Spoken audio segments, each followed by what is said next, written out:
In February 1997, Mel Waters called into Coast to Coast AM with a fascinating claim on his property in Washington state. He had discovered a hole so deep that thousands of feet of fishing line could not reach the bottom. The mystery drew scientists who eventually lowered a camera into its depths. What they found sparked years of curiosity and debate, capturing the attention of researchers and the public alike.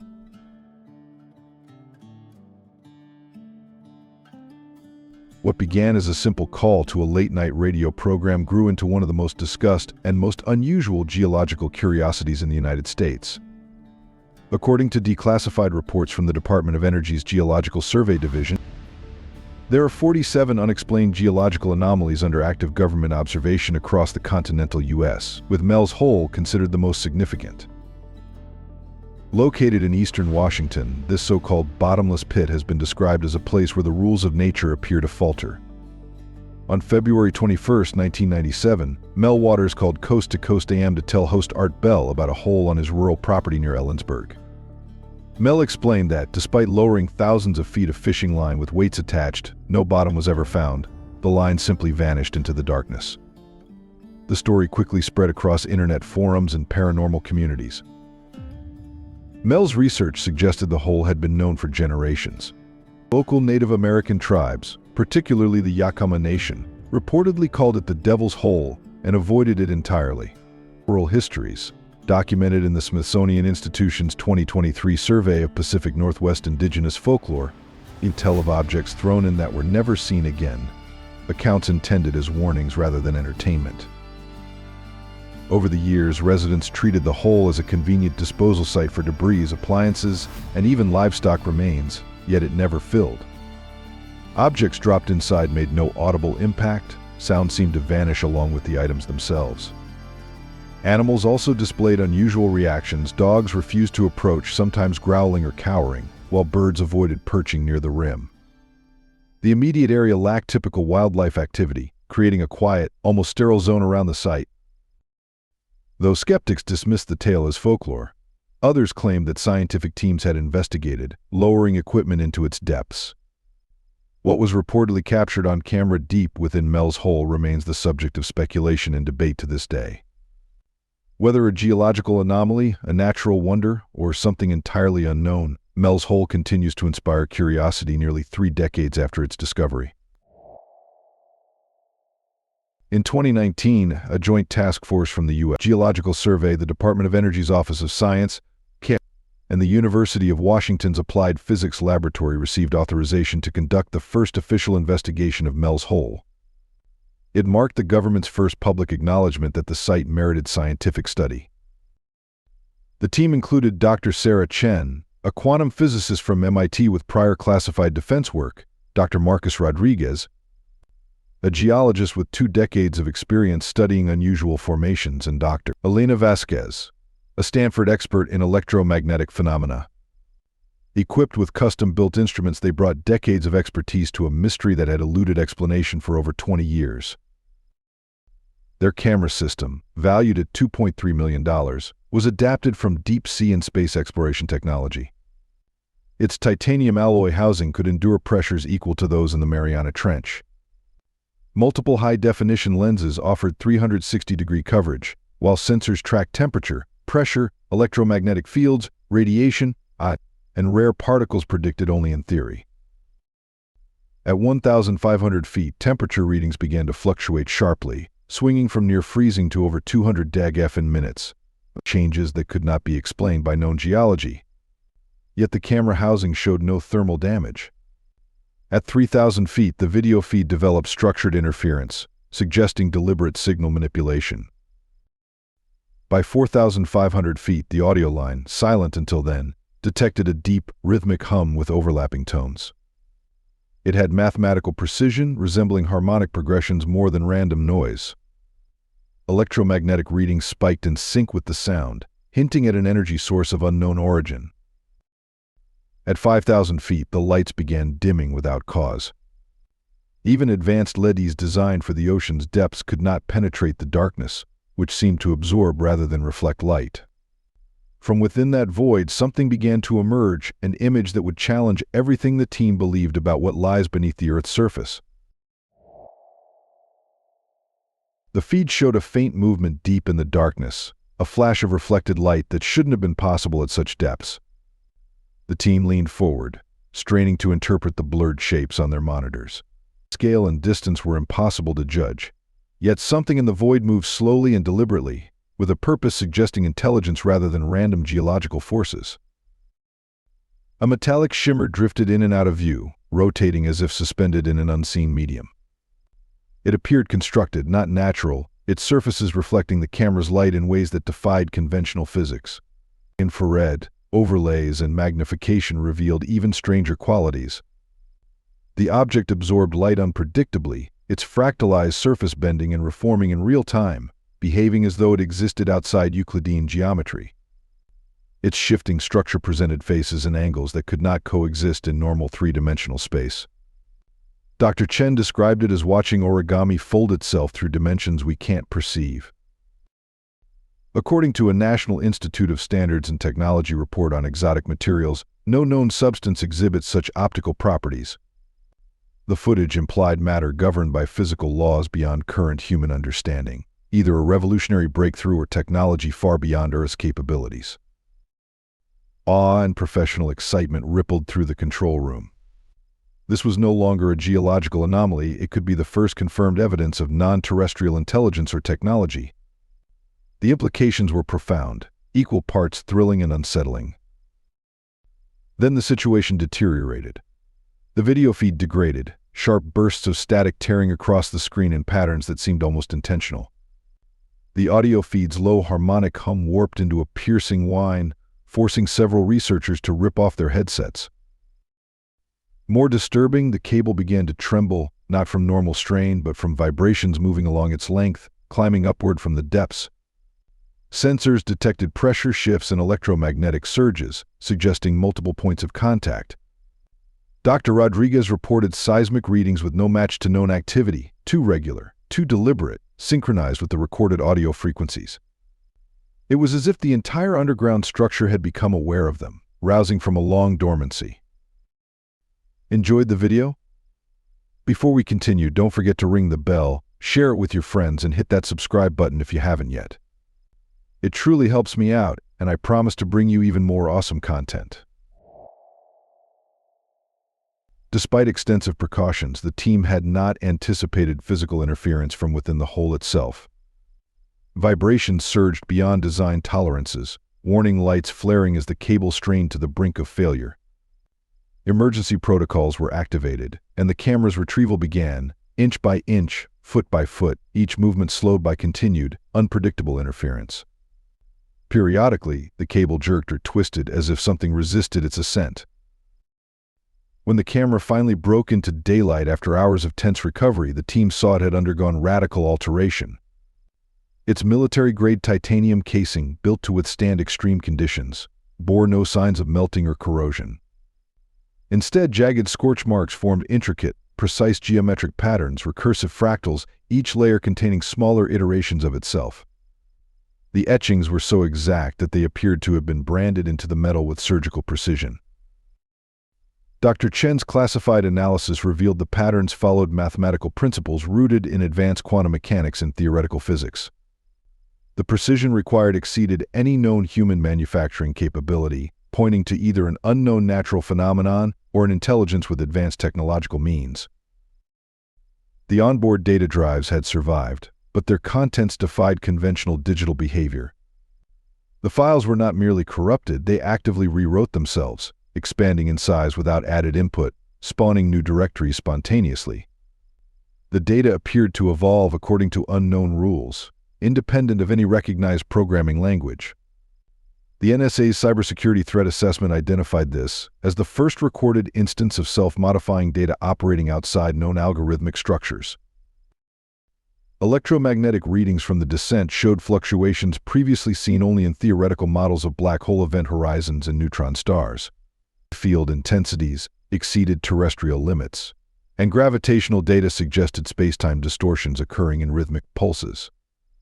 Such phenomena, predicted only near massive cosmic objects, were now recorded in rural Washington state, with no geological explanation.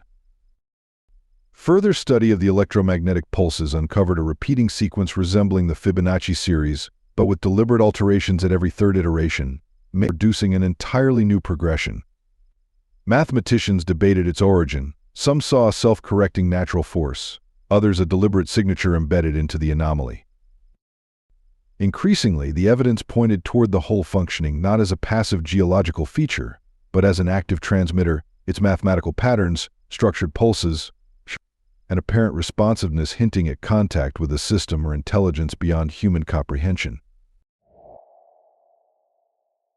The implications of what had been uncovered in MEL'S hole went far beyond geological curiosity.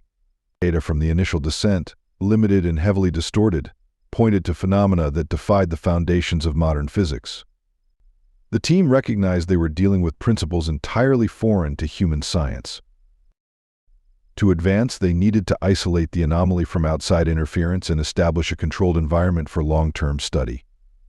Within 6 months, construction began on a specialized research facility built directly over the site, funded through a classified Department of Defense Advanced Research Projects Agency allocation.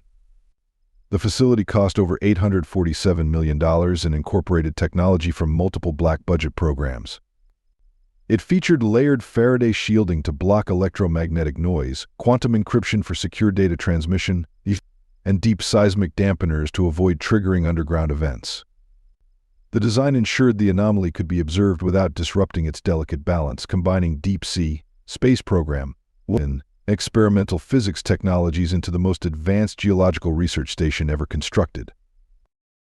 Over the following months, the team deployed increasingly advanced probes equipped to measure exotic particles, undocumented radiation signatures, and even temporal anomalies.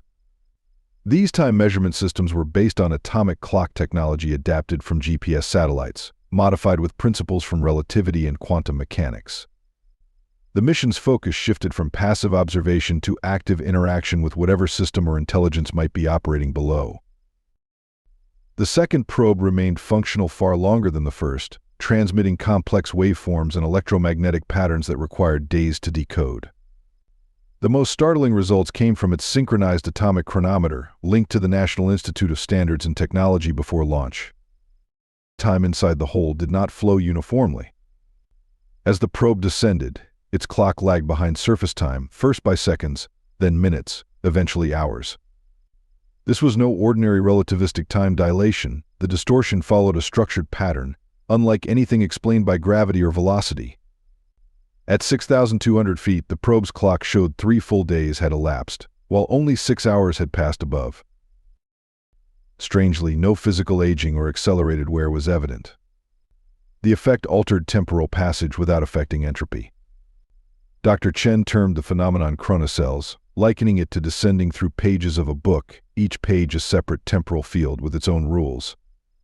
The discovery implied the whole wasn't merely warping space, it was restructuring reality, forming isolated pockets of time that remained distinct yet connected to the universe's larger temporal framework. The temporal anomalies were only the beginning.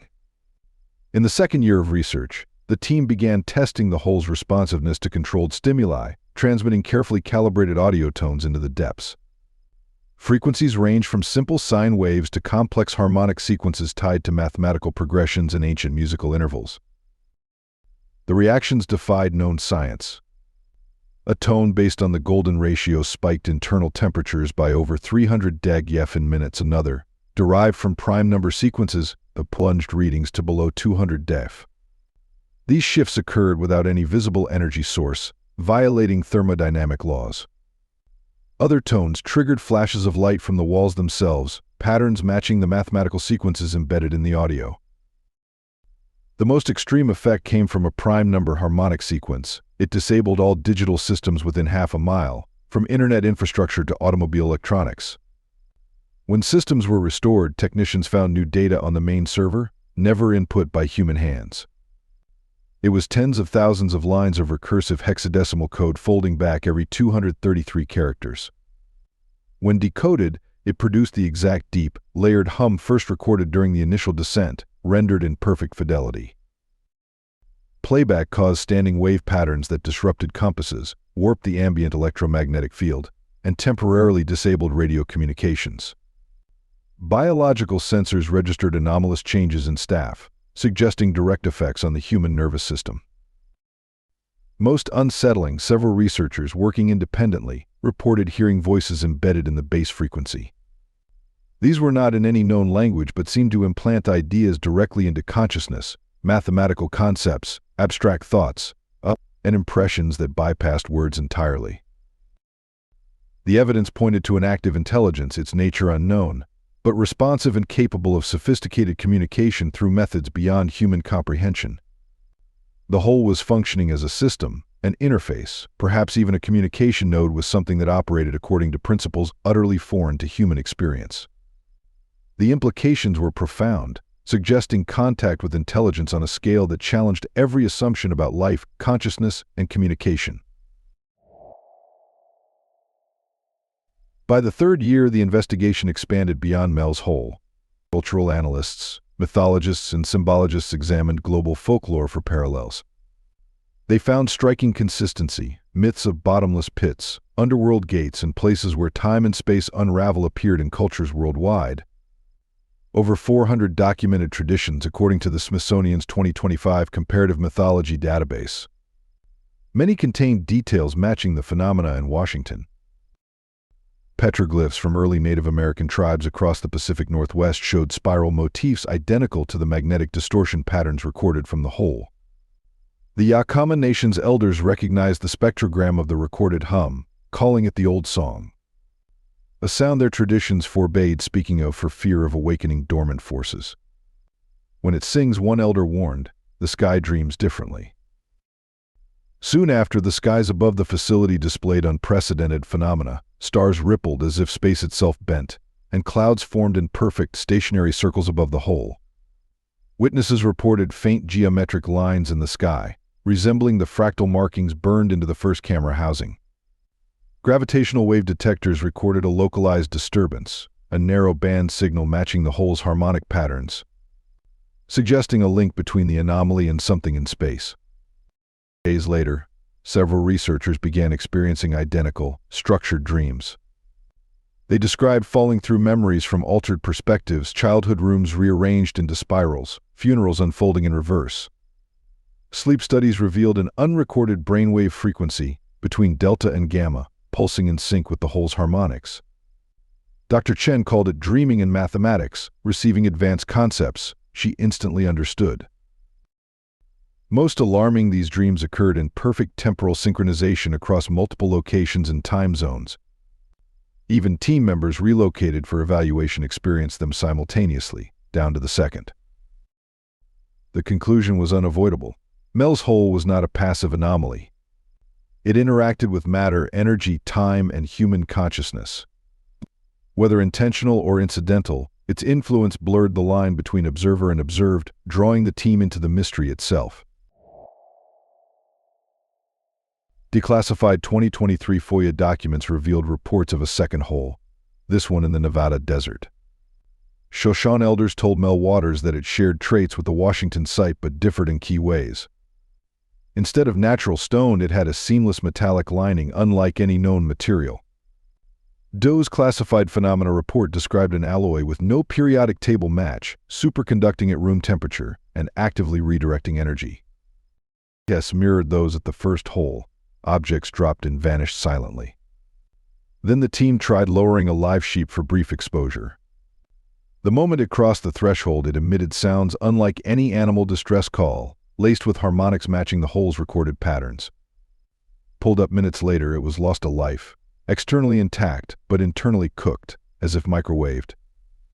The Nevada State Veterinary Medical Association's report noted no precedent for such precise internal heating. A necropsy revealed something stranger, a fetus inside the thoracic cavity, unlike any known species. Smooth gray skin with a metallic sheen, large skull, opposable digits, translucent flesh revealing unfamiliar anatomy. The creature moved, made eye contact with witnesses, leaving them with the unsettling sense of being judged, then disintegrated, leaving only a metallic residue that evaporated. Further explorations recovered a crystalline substance from the depths, perpetually cold. When ignited, it burned with a smokeless blue flame that emitted no heat yet never consumed the crystal. NIST Material Science Report identified it as the first material to sustain endless combustion without fuel loss. Lab tests showed the flame produced more energy than any known reaction, acting as a potential infinite power source. The discovery's implications were immense, yet, as with everything tied to the holes, it brought deeper secrecy, heightened government involvement, and questions without public answers. The breakthrough came from Dr. Elena Cowie, a theoretical linguist at UC Berkeley specializing in proto-languages and neurolinguistic models. With no background in geology or physics, she approached the audio from both holes as potential language, searching for grammar rather than physical patterns. Her analysis revealed the recordings contained recursion, syntax, and modulation far beyond any human language, conveying layered meaning through frequency, rhythm, harmonic relationships, and timing. Some patterns appeared interrogative, suggesting the holes were asking questions rather than emitting random noise. Cowie proposed they were not geological anomalies but communication devices, awaiting recognition and proper reply. She built an artificial language based on their harmonic grammar and synthesized a message: "We are listening. Can you understand?" It was transmitted into the Washington hole using the same deep frequency equipment from earlier resonance experiments. For 6 minutes, nothing happened. Then all sensors spiked with a sharp, unprecedented frequency. A pure, bell-like tone emerged, higher, clearer, and more focused than any prior sound, sustaining impossibly without decay. Its structure was deliberate, not a replay of the sent message, but new information following Cowie's linguistic rules. When decoded, the tone was an acknowledgement, confirmation that the message had been received and understood. For the first time in the long investigation, there was two-way communication with the intelligence inside MEL'S hole. The linguistic breakthrough triggered a new phase of activity in the highest level of government secrecy. Days after Dr. Cowie's success, seismic monitors detected synchronized tremors across a 50-mile radius around both the Washington and Nevada sites. These were not quakes, no displacement, no damage. Mapped, the vibrations formed a geometric grid aligned with ancient sacred sites long abandoned but preserved in native traditions. The National Park Service's Archaeological Survey found many sites held petroglyphs and stone circles, their placement too precise to be a coincidence.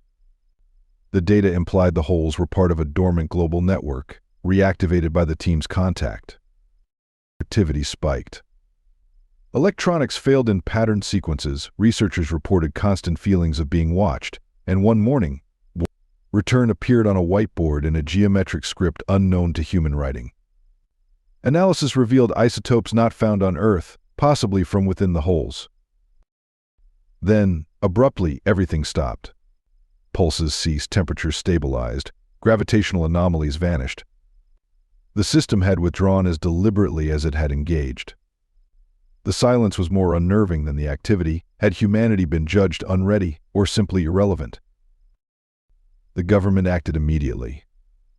Both facilities were locked under the highest classification, researchers were reassigned, and even mentioning the holes became a federal offense. Mel Waters vanished in 2024. Last seen near his Washington property. No foul play was proven, but his disappearance coincided with the project's full classification. Today, explorers still search Monastash Ridge, but security measures ensure they find only ordinary forest. The site remains invisible to anyone without extreme clearance. The unanswered questions persist. Were the holes real anomalies, an elaborate psychological operation, or exactly what they appeared to be? Communication nodes in a vast, ancient network operated by a non-human intelligence that found us lacking and chose to withdraw? Like the holes themselves. The truth remains bottomless, swallowing every attempt at explanation and leaving only glimpses of something far beyond human comprehension. If you found this investigation as fascinating, please give this video a like and subscribe to our channel for more explorations into the mysteries that challenge everything we think we know about our world. What do you think happened when that camera descended into MEL'S hole? Do you believe the government is hiding evidence of contact with an unknown intelligence, or is there a more conventional explanation for these extraordinary claims? Leave your thoughts in the comments below, and let me know what other mysteries you'd like me to investigate. Thank you for joining me on this journey into the unknown, and I'll see you in the next video.